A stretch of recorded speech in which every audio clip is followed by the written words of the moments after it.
next series, we already got a game in. The T-Wolves and the It's Denver over with. Nuggets, bro. Minnesota in 5. Now, you said Minnesota in 5. I think that's kind of crazy. Minnesota in 5.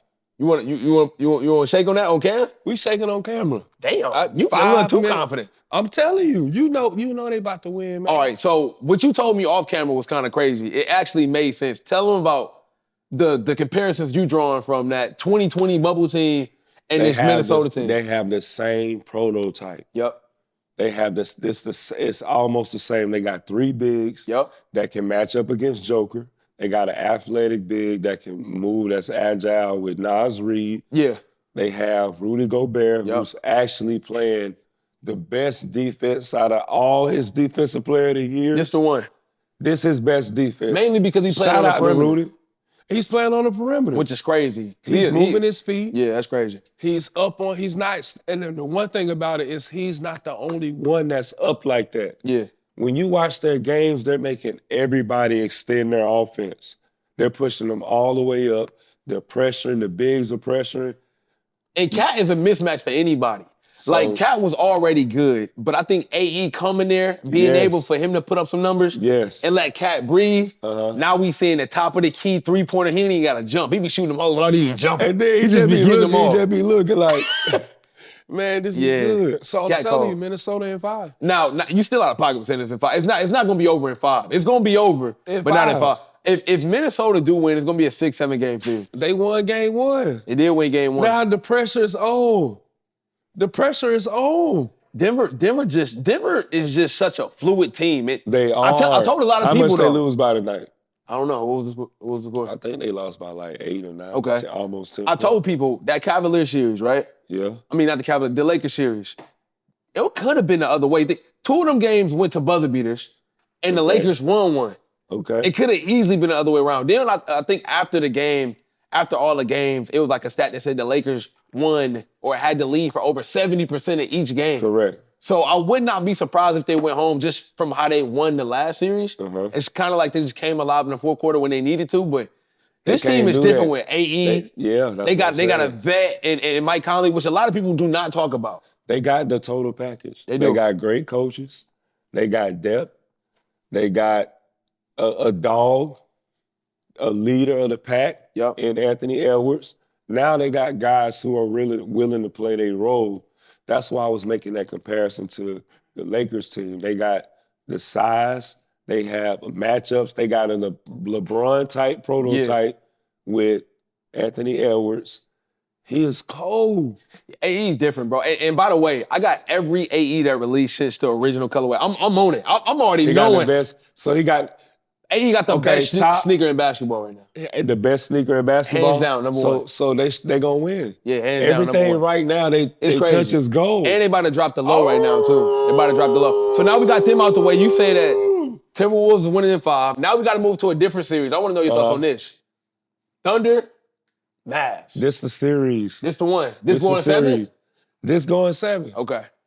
And then they going to lose to Minnesota in the finals. Listen. In the Western Conference Finals. SGA versus Kyrie. It's going to be popcorn. Bro, this going to be the cold. Crazy. This is like one changing of the guards. Or changing of however they say it. Changing of the guards, whatever you want to say. It's like the old players, it's kind of like passing the torch. Yeah, they really not. They're really not passing the torch. Yeah. The young guys like, hey, it's time. I love how SGA just kind of came out of nowhere. And the reason why I like him is because, like, in the NBA now, I feel like a lot of the culture is like either be good now or you never will be good. Yeah. And if you look at somebody like Markelle Fultz, who just found his rhythm playing for Orlando, a lot of people forget that it's too late. SGA played for the Clippers first, then came to OKC. Yeah. Now he finally catching his rhythm the last 2, maybe 3 years. You can see sometimes it take time, but like SGA my MVP this year, bro. He the MVP. He gotta be. They're going to try to give it to Jokic. Good. I get it. He playing good. I'm not disagreeing with his play. Yeah. Everybody always think I'm trying to take shots at him. Yeah, why people think you try to take shots at Jokic, bro? Because I'm the Jokic stopper. That's why. You did defend him well in the bubble, though, for sure. Defend him well. I'm tired of people saying that. Then I be seeing people online talking trash. I wasn't saying you were saying the bad people. You saying, oh, he's delusional. Joker was playing good. He had the crazy numbers. I would say you did guard Jokic before the 2 MVPs, though. I think he's different now. And I was different then. Just imagine if I was in my prime. Yeah, no, you're in your prime. I'm taking you defended anybody. But people saying that he would go OD on me when I was in my prime. No, we're not doing that. That's out of pocket. No, we're not doing that. I really sound like I'm getting old, bro. I sound like an uncle. I think a lot of times what you forgetting is a lot of people on the internet be like 13.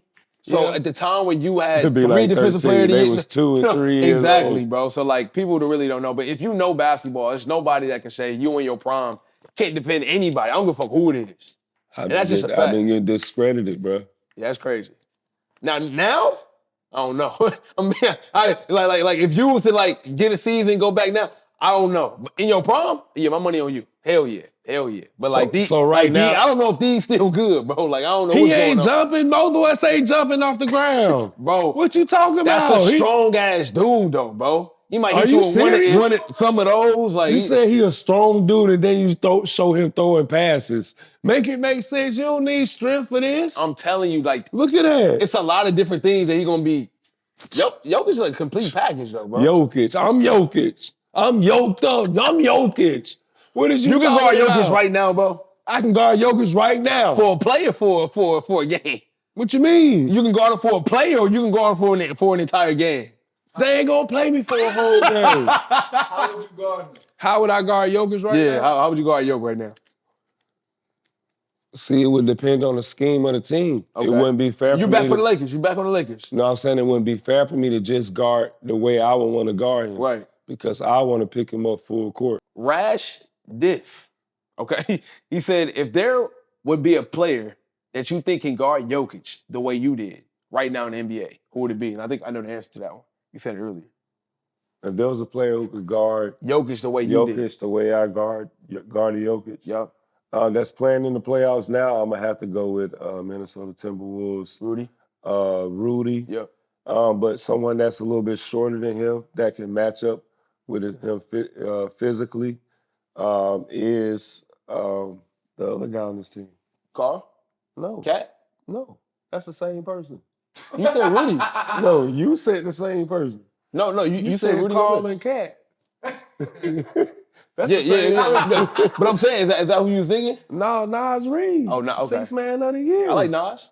The reason I say Nas can do that is because he's mobile, he's agile enough to where if and now I will say not Gobert, but Jokic made a fire move on him tonight when he did fake this. That was tough. Came back. That was tough. But for a span of however long Nas Reid is checking him, he's going to make it very difficult. See, the thing is, the way this new NBA is, it's very difficult to stop these guys from scoring. Yeah. Your job is to contain them and make them take tough shots. If they're hitting these tough shots, it's great. But if you're playing the correct type of defense, if you're moving your feet, you're making them take these tough shots over the top, then you did your job. What you want to do is keep applying pressure, allow someone to use their energy, because remember, this is a 7-game series. These series, it's not about how strong you are. It's about how you can endure. It's about your endurance, because you're playing 7-game series. How long can you endure this fight?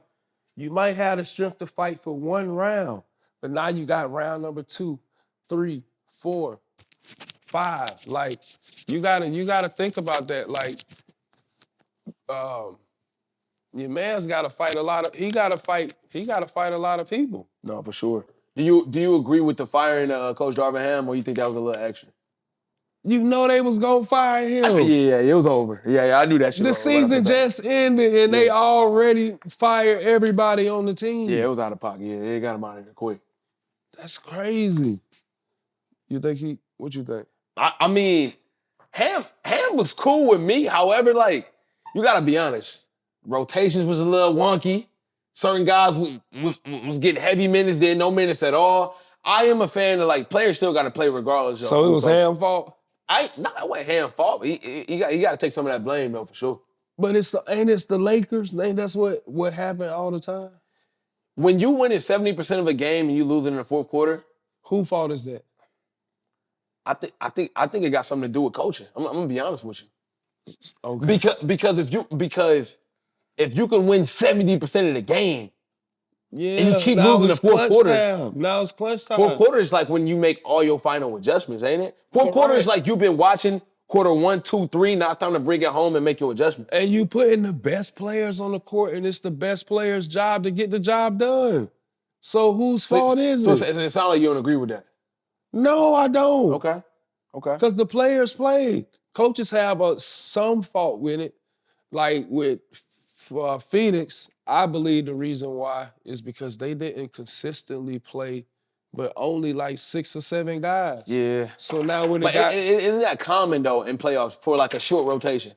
It usually go like 8-man rotation usually in the playoffs. That's 7, 8, but then you see the teams now, they playing 9 guys. Only teams like OKC, Nuggets. They got actual deep roster. I don't think Minnesota. I don't think Phoenix had a roster deep enough to go 9 guys. My point. Who put the roster together and then they gave up a lot to get D-Book and they gave up a lot to get Brad Beal. Was that? Oh, that's the owner. They got a new owner. New owner come through trying to make all these changes. In my personal opinion, the owner. It's the GM. The GM too. The GM's job is to put the team together. How can it be the owner's fault? The owner's the person that just owned the team. He putting the manager in charge, the one that go get all the pieces for the team. I felt like Chris Paul was a perfect point guard for that team. They didn't have a point guard. I feel like them trying to make Bradley Beal or make D-Book a point guard was tough. You got a pass-first point guard who don't even want it. Chris Paul don't even want to score the ball, right? That's true. And on top of that, he's one of the greatest passers of all time. You put him with those type of weapons, I feel like it'll, you feel me? Other than health, obviously he got hurt, but CP can easily orchestrate that. So KD wasn't utilized correctly? Or is that an excuse? I think KD was utilized perfectly. I think now that KD's older, just like Bron, you remember back when KD had 35, they was gonna win? Remember back when Bron dropped 35, they was going. But they can drop 30 now and still lose by like 15. Yeah, because it's crazy. The whole team, the other team is going crazy. Bro, I've never seen like, and that's when it might be an end of an era for real, right? Because now we're seeing Bron and KD and Curry put up these crazy games. And still lose. And it's not even affecting the game. So does that mean that they're losing their effect in the game? They're like, I ain't gonna say they lose. Well, yeah, I think they still have their talent, but they're losing the effect to control the game. AE controls the game. SGA controls the game. Yeah. I don't think they're controlling the game no more. Yeah. I just think that they're very good players at their age, but they can't like control the game. Is that valid? So do you see LeBron teaming up with KD and Steph? Ain't no damn way. Nah. Why? Hey, Bron ain't doing that unless they come to LA. Bron's trying to play with Bronny. Everybody thought Bron wasn't trying to go to LA. Bron trying to play with Bronny, bro. That's the only thing he's trying. Bron only got about a year. I'm gonna give him 2 being generous. So that would be a sin citizen. Yeah, for sure. So you they have Jello by 12 o'clock. Oh, right? Lord. You talking about we're having KD, Steph, and Bron? No, they not that old. That'd be popcorn. I would Everybody pay, and then I would pay top tier money to see 36, 35, 39. Yeah, that's nasty. That's cool. That's just like when it was you, LeBron, Westbrook, Carmelo. That ain't work out. I mean, they would never all team up anyway. I don't see a team with that type of cap space able to doing make that. Yeah. So LeBron got to take a pay cut this year? I don't think Bron gonna take a pay cut this year. Why not? I ain't Bron. No, I'm just saying. Like, why not? He a billionaire. Oh man, I know that's all everything. I'm just saying. A lot of my NBA homies say millionaires should never get billionaires pay cuts. That's what I hear. I understand what you're saying. That's what I hear. I've never been in that situation to get some his so value, I can't really tell you. He bring the value. I was just saying as far as like, just questions get people thinking, should he take a pay cut? I think you should take it if it makes sense. If y'all got a plan to grab somebody in free agency or make a move, tell me that. And if it sounds good, I'll do it. But I think it's tough to do it off of like a whim, like, we got a plan. And don't do it, Bron. I'm switching it up. Go get it. Everything you can get, go get it. Yo, Jalen Brunson has been putting on a show, bro. Not to mention This whole entire New York Knicks team is playing left-hand layups, middies, step backs, left-hand layups. He been going crazy. Not to mention this New York. Hey, New York fans are bro. I ain't gonna front. New York is going crazy. They gonna be and they going up against young Tyrese Halliburton. Oh yeah. Right. So this is gonna be a good matchup. So who you got winning this one between Knicks and Pacers? Ooh. I don't think it's tough. I think it's gonna be Knicks in 5. Yeah, bro, it's gonna be like Knicks in 5, bro. I'm gonna keep it a bit. I gotta go for that. Yeah, you gotta go for that. Indiana ain't going for that, bro. Indiana been killing the playoffs. And Indiana beat a depleted ass Bucks team without nobody. It was me and Nick out there, bro. Pat Bev got hurt. Damian Lillard got hurt. Okay. Giannis got hell. Thanasis got hurt. He wasn't even playing. Thanasis? No, I'm trolling. I'm just saying everybody got hurt on the team, bro. They didn't play the Bucks. They played. They played the Bucks. They said Bucks lost. They played some dudes in Bucks jerseys, bro. That was not the Bucks. And so you want to give them that. Now everybody go in to play the Knicks. I'm telling you right now. Shout out Tyrese Halliburton. You're cold, I'm just capping. It's gonna be 5. No, they going 6, man. If you think the T-Wolves can get Denver out of there in 5, this is more realistic than T-Wolves getting Denver out of 5. Come on, man. Denver's tired, bro. I'm watching Jokic. He tired. Indiana cannot defend. Jokic tired, bro. Indiana cannot defend at all. That's why it's going 6, because they can score 180 points. In the regular season, bro, if you haven't been paying attention to any of these playoff games, it's been like 80 to 85. Like, that was last series. Okay, were they going to up the ante this time? Yeah. I don't know, bro. They was nervous. Caitlin Clark in town. She been at the game. Her debut was crazy. She dropped 21 her debut. That's what I'm saying. They been. This is what they told them. They had a secret meeting with all the players. Come on. Is this real intel? This ain't no real intel right now, bro. They had a meeting with all the players. They said, listen up, fellas. That's right. If y'all don't play good, we got Caitlin Clark in the back waiting. And we going to give her a jersey.